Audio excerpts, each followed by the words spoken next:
আসসালামু আলাইকুম সবাইকে। কেমন আছেন সবাই? আশা করি সবাই অনেক ভালো আছেন। আমি আলহামদুলিল্লাহ ভালো আছি। এই কয়দিন কোনো ধরনের কোনো ভিডিও আমি দেইনি। কারণ হচ্ছে শরীরটা খারাপ ছিল। আজকে আবার পড়া শুরু করলাম। তো বাস্তব সংখ্যা শুরু করেছি। এই তো পড়ছি।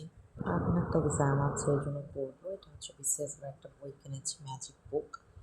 তো দেখি এটার জন্য প্রিলিমিনারি থেকে একটু প্রিপারেশন নিব। এটা একটু গোছানো করে আমার কাছে ভালোই লাগলো। ছোট, ছোট করে দেয়া আছে। গুছিয়ে মানে দেয়া আছে। সো টাইম কম থাকলে আপনারা এটা ট্রাই করে দেখতে পারেন। আমার কাছে তো ভালোই লেগেছে। তো এখন আমি এই যে নবাবী শাসনামল এটা সেটা এগুলো হচ্ছে পড়বো। সো সুবেদার নবাবী শাসনামল এগুলো পড়বো। কারণ হচ্ছে আজকে আমার একটা এক্সাম আছে। তো এটার জন্য কিছু টপিক আমাকে কভার করতে হবে। তো এগুলো আমি দাগিয়ে রেখেছি। এই টপিকগুলো আমাকে কভার করতে হবে। সো আমি শুরু করেছি বাংলার নবাবী আমল আর বাংলার হচ্ছে ইংরেজ শাসন। তো এখান থেকে আমেরিকা মহাদেশ পর্যন্ত আমাকে পড়তে হবে। কারণ হচ্ছে আজকে আমার একটা এক্সাম আছে। তো আসলে পড়ার সময় আমার শুধুই ক্ষুধা লাগে। তো আমি পড়ছিলাম আর হচ্ছে একটু খাচ্ছিলাম এই।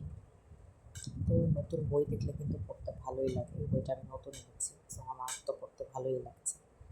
সো তো বিসমিল্লাহ বলে তারপরে হচ্ছে পড়াটা শুরু করে দিলাম বাংলার সুবেদারি শাসন।